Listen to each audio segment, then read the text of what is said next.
మన చుట్టూ ఉన్న ఈ అనంతమైన విశ్వంలో ఎక్కడో ఒక చోట నుంచి మన కోసం ఏవైనా సంకేతాలు వస్తున్నాయా? ఈ ప్రశ్నకి సమాధానం వెతకడం మానవజాతి ఎప్పటినుంచో చేస్తోంది.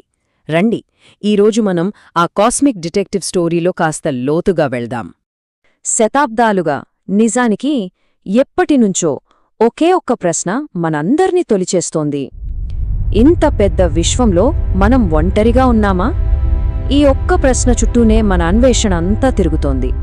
సరిగ్గా 1977లో కేవలం 72 సెకండ్ల పాటు ఈ విశ్వం మనతో మాట్లాడినట్టు అనిపించింది.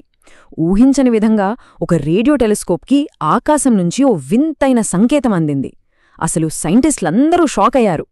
ఆ సిగ్నల్ ఎంత బలంగా, ఎంత అసాధారణంగా ఉందంటే దాన్ని గమనించిన ఆస్ట్రోనామర్ జెర్రీ ఎహ్మాన్ ఆ ప్రింటౌట్పై తన ఆశ్చర్యాన్ని ఆపుకోలేక కేవలం ఒకే ఒక్క పదం రాశారు, వావ్. అంతే, ఆ ఒక్క మాట చాలు అది ఎంత పెద్ద విషయమో చెప్పడానికి. అయితే అసలు ఏంటా వావ్ సిగ్నల్?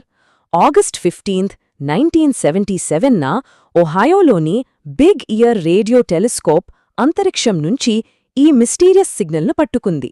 దీనికే మనం వావ్ సిగ్నల్ అని పేరు పెట్టుకున్నాం. మరి దానిలో అంత స్పెషలేముంది?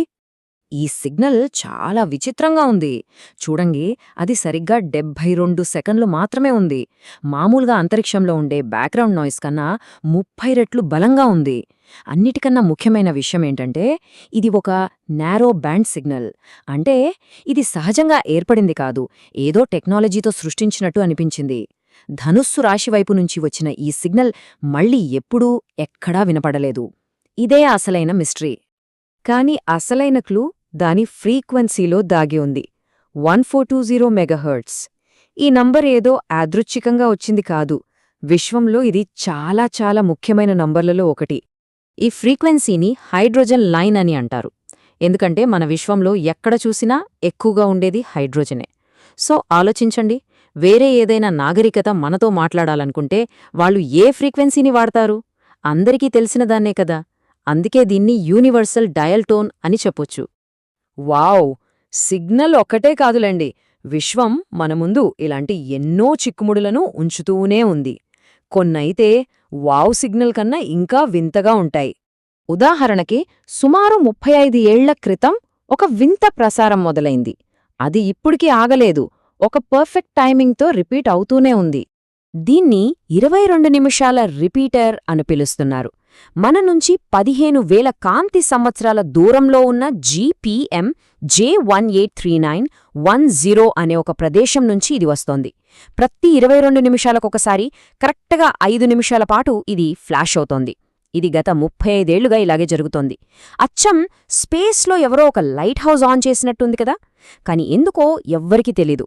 సరే, కేవలం సిగ్నల్స్ కోసం ఎదురుచూడటం ఒక పద్ధతైతే, ఇప్పుడు మనం వేటను నెక్స్ట్ లెవెల్కు తీసుకెళ్తున్నాం. చాలా దూరంలో ఉన్న గ్రహాల గాలిలో జీవం యొక్క రసాయన వేలిముద్రల కోసం వెతుకుతున్నాం. ఇది వినడానికి నమ్మశక్యంగా లేకపోవచ్చు, కానీ మనం ఇక్కడ భూమి మీద నుంచే 124 కాంతి సంవత్సరాల దూరంలో ఉన్న ఒక గ్రహం గాలిలో ఏముందో ఎలా చెప్పగలం? దీనికోసం మనం జేమ్స్ వెబ్ స్పేస్ టెలిస్కోప్ లాంటి పవర్ఫుల్ టూల్స్ వాడుతున్నాం. ట్రాన్స్మిషన్ స్పెక్ట్రోస్కోపీ అనే ఒక టెక్నిక్ ఉంది. సింపుల్గా చెప్పాలంటే, ఒక గ్రహం దాని నక్షత్రం ముందు నుంచి వెళ్ళినప్పుడు నక్షత్రం నుంచి వచ్చే కాంతి ఆ గ్రహం వాతావరణం గుండా ప్రయాణిస్తుంది. ఆ లైట్ని మనం అనలైజ్ చేస్తే ఆ గాలిలో ఏముందో తెలిసిపోతుంది. ఇదొక కాస్మిక్ కెమిస్ట్రీ ల్యాబ్ లాంటిదన్నమాట. సరే, మన దగ్గర ఇన్ని మిస్టరీలున్నాయి. మరి సైంటిస్టులు వీటిని ఎలా వివరిస్తున్నారు? ఏలియన్స్ అనే థియరీ కాకుండా వేరే ఏమైనా సైంటిఫిక్ కారణాలున్నాయా? ఆ 22 నిమిషాల రిపీటర్ విషయానికి వద్దాం. శాస్త్రవేత్తలు ముందుగా తెలిసిన వాటిని పక్కన పెట్టేశారు. అది పల్సర్ అయ్యే అవకాశం లేదు, ఎందుకంటే అంత స్లోగా తిరగదు. మ్యాగ్నెటార్ కూడా కాదు. దీంతో వాళ్లకు ఒక కొత్త ఐడియా వచ్చింది. బహుశా ఇది మనం ఇంతకు ముందెన్నడో చూడని ఒక కొత్త రకం నక్షత్రమై ఉండొచ్చు. దాని పేరే వైట్ డ్వార్ఫ్ పల్సార్.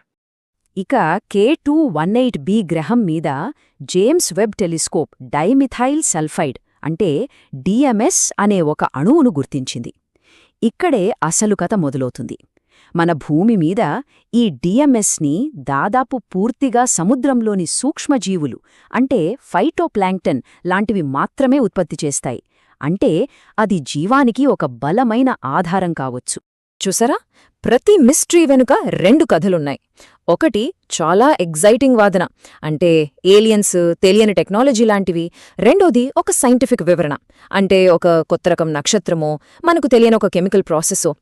ఈ రెండింటి మధ్య ఉన్న గ్యాప్లోనే మన అన్వేషణ ముందుకు సాగుతోంది. అయితే ఇంతకీ ఈ అన్వేషణ వల్ల మనకు ఏం తెలుస్తోంది? ఒకవేళ మనం ఏలియన్స్ను కనుక్కోలేకపోయినా ఈ ప్రయాణం వల్ల లాభం ఉందా? ఖచ్చితంగా ఉంది. ఎందుకంటే గ్రహాంతర జీవుల కోసం మనం చేసే ఈ వేట మనల్ని, విశ్వాన్ని కొత్త కోణాల్లో చూడమని ప్రోత్సహిస్తుంది. ఒకవేళ చివరికి సమాధానం ఏలియన్స్ కాకపోయినా పర్లేదు, మధ్యలో మనం ఎన్నో కొత్త విషయాలు కనుక్కుంటాం. ఒక్కసారి ఆలోచించండి, ఆ 22 నిమిషాల సిగ్నల్ వల్లే మనమొక కొత్త రకం నక్షత్రం గురించి ఆలోచించాం. వావ్! సిగ్నల్ వల్ల హైడ్రోజన్ మేఘాల ప్రవర్తన గురించి కొత్త విషయాలు తెలిసాయి. ఇక K2-18b అన్వేషణ అయితే మన టెక్నాలజీని దాని లిమిట్స్కు తీసుకెళ్ళింది. ప్రతి మిస్టరీ మనకొక కొత్త పాఠం నేర్పుతోంది. అందుకని మనం ఒంటరిగా ఉన్నామా అనే పెద్ద ప్రశ్నకు సమాధానం సింపుల్గా అవును లేదా కాదు అని చెప్పేయలేం. ఇది అంత సులభం కాదు. అసలైన మజా ఆ అన్వేషణలోనే ఉంది. ఈ ప్రయాణం మనం ఊహించిందానికన్నా చాలా సంక్లిష్టమైన, ఇంకా చెప్పాలంటే ఎంతో అద్భుతమైన విశ్వాన్ని మన కళ్ల ముందు ఆవిష్కరిస్తోంది. విశ్వం నిరంతరం మనతో మాట్లాడుతూనే ఉంది. అది పంపుతున్న సందేశాన్ని పూర్తిగా అర్థం చేసుకునేందుకు మనం సిద్ధంగా ఉన్నామా?